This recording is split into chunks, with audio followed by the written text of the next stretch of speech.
प्रिय विद्यार्थियों, सांख्य योग के प्रश्न पत्र के अंतर्गत हम चर्चा कर रहे हैं प्रमाण मीमांसा की। इससे पूर्व हमने प्रमाण मीमांसा से संबंधित महत्वपूर्ण पदावली की चर्चा आपसे की थी।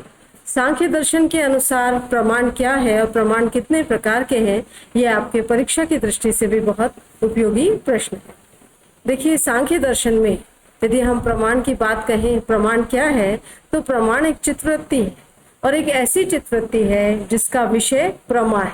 अब प्रमा क्या होता है, जैसा कि इससे पूर्व हमने आपको बताया था कि प्रमा यथार्थ ज्ञान या वास्तविक ज्ञान या वैलिड नॉलेज होती है।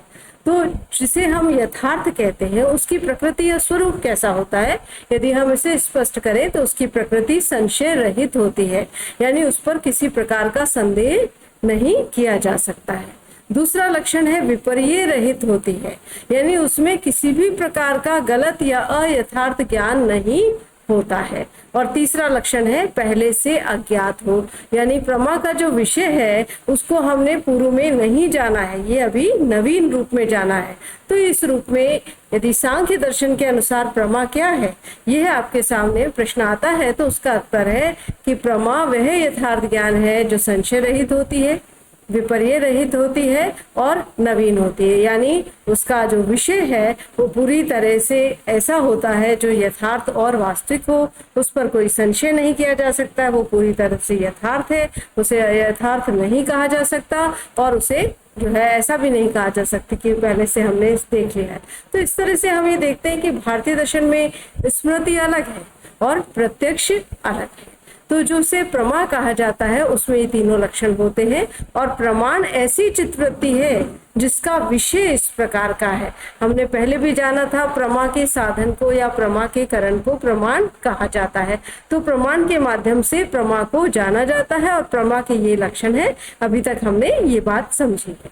अब सांख्य दर्शन में जब आप देखते हैं कि इस जगत में मनुष्य ज्ञान प्राप्त करता है, जो पूरा सृष्टि का क्रम विकसित होता है, उसमें जो भी परिणाम हो रहा है वो तो प्रकृति में हो रहा है।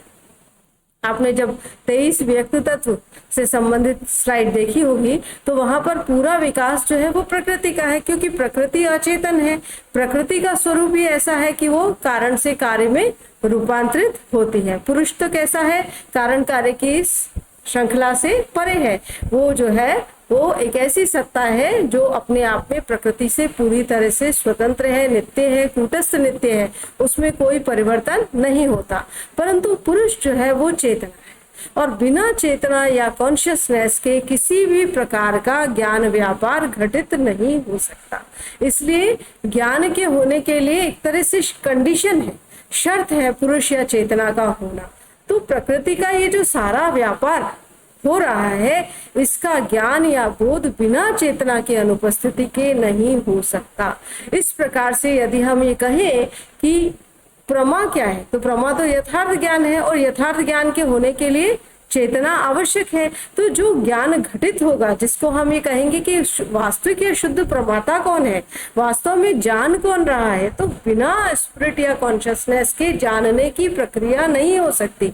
इसीलिए सांख्य दर्शन में जो है पुरुष ही पारमार्थिक दृष्टि से या शुद्ध तात्विक दृष्टि से प्रमाता है और ऐसे प्रमाण से जो उत्पन्न हो रहा है, जो पुरुष का ज्ञान, वही पारमार्थिक या शुद्ध दृष्टि से प्रमा कहलाता है। तो हम सांख्य दर्शन में, सांख्य दर्शन की जो द्वैतवादी प्रकृति पुरुष के संयोग से जिस प्रकार का संयोग होगा, इसे हम आगे समझेंगे कि प्रकृति और पुरुष यानी अनात्म या अचेतन तत्व है और चेतन तत्व है, इन दोनों के संयोग से जो ज्ञान व्यापार घटित हो रहा है उसमें प्रमाण की पूरी प्रक्रिया प्रकृति के घटकों से ही संपन्न हो रही है, परंतु इसका जो फल है, प्रमा या यथार्थ बोध का जो फल है, वो अंततः पुरुष को होता है। तो पारमार्थिक दृष्टि से सांख्य दर्शन में या तात्विक दृष्टि से सांख्य दर्शन में प्रमाता कौन है, पुरुष ही प्रमाता होगा। तो हम ये कहें यदि प्रमा जो है वो किसे होती है, तो पुरुष का ज्ञान ही प्रमा है। अब ये जो प्रमा घटित होती है या जिस प्रकार से होती है, वहां यदि आप सांख्य कारिका और तत्व कौमुदी को देखते हैं, जो ग्रंथ हमारे कोर्स में है, वहां पर एक लक्षण आप पढ़ते हैं अध्यवसाय।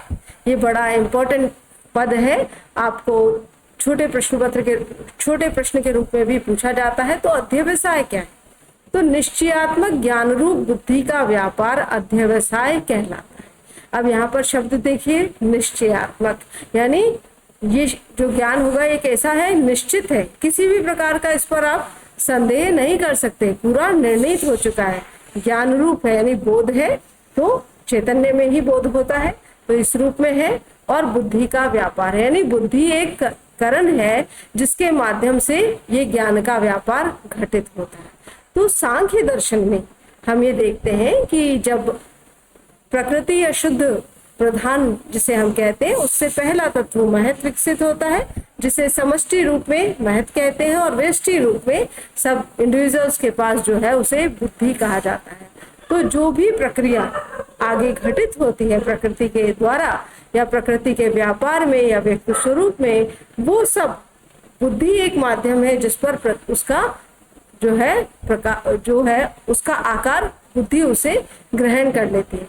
अब ये आकार तब तक दिखाई नहीं दे सकता जब तक कि पीछे प्रकाश या चेतना नहीं हो। तो चेतना की उपस्थिति में ही प्रकृति का विकास होता है और ये ज्ञान व्यापार होता है। परंतु चूंकि चेतना प्रकाशित स्वरूप वाली है, इसलिए उसके संपर्क में जो आता है वो भी प्रकाशित हो जाता है। तो यहाँ पर जो बुद्धि है, जो सत्व प्रधान बुद्धि है, उस पर पुरुष या चेतना का प्रतिबिंब पड़ता है। तो जो आकार पहले से जिसका बोध नहीं था या जिसके घटने के बारे में कोई बात नहीं कही जा सकती, वो यदि पुरुष को प्रकाशित हो रहा है तो उसका कारण है कि पुरुष की चेतना का प्रतिबिंब बुद्धि में पड़ता है।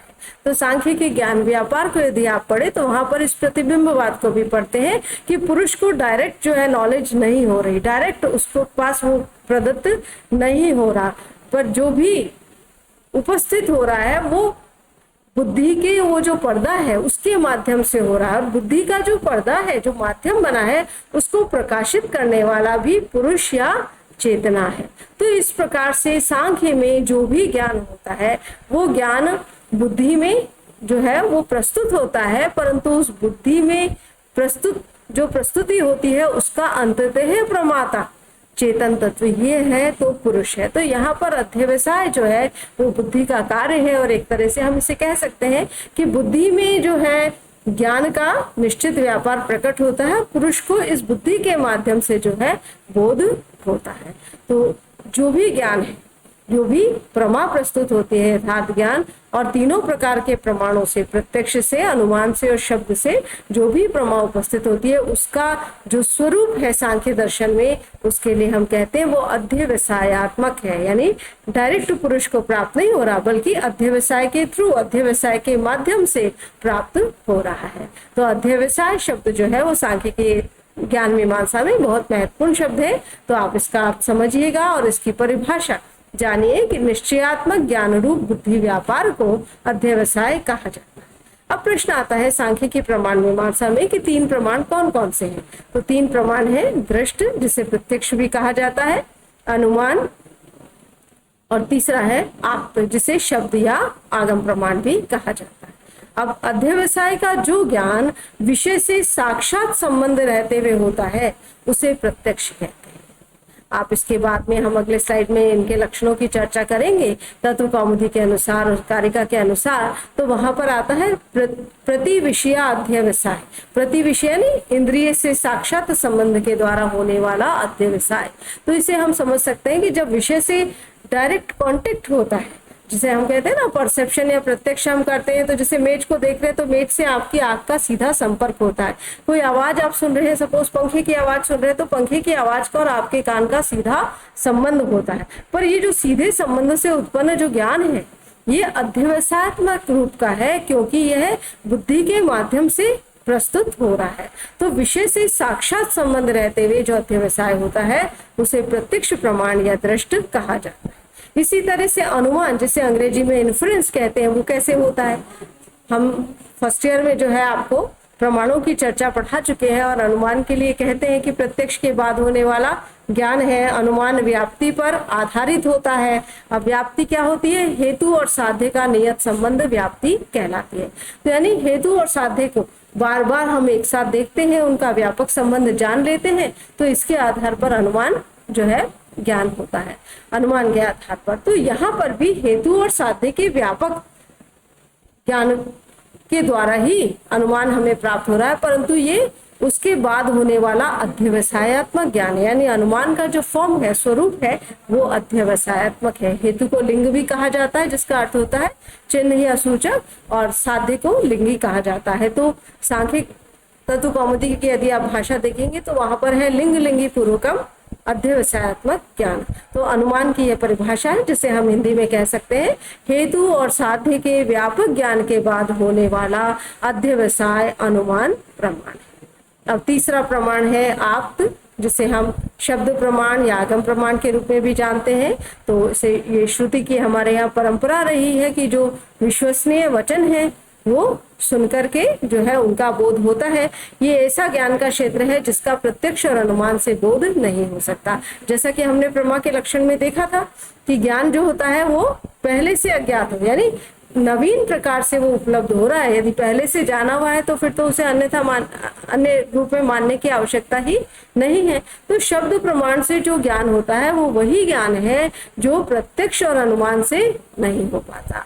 तो ये विश्वसनीय पुरुष, जो सिद्ध पुरुष है, जो क्षेत्र के प्रामाणिक पुरुष हैं, जिस विशेष क्षेत्र को हम जानना चाह रहे हैं, उनके वचनों से होने वाला अध्यवसाय रूपी ज्ञान है। तो उसे हम आप्त प्रमाण या शब्द प्रमाण कहते हैं। तो इस प्रकार से आज हमने सांख्य दर्शन के अनुसार प्रमाण किस रूप में, चित्रवृत्ति के रूप में प्रस्तुत होता है, इसे जाना, अध्यवसाय क्या होता है इसे जाना, और जो 3 प्रमाण है वो किस प्रकार का स्वरूप रखते हैं इसको जाना।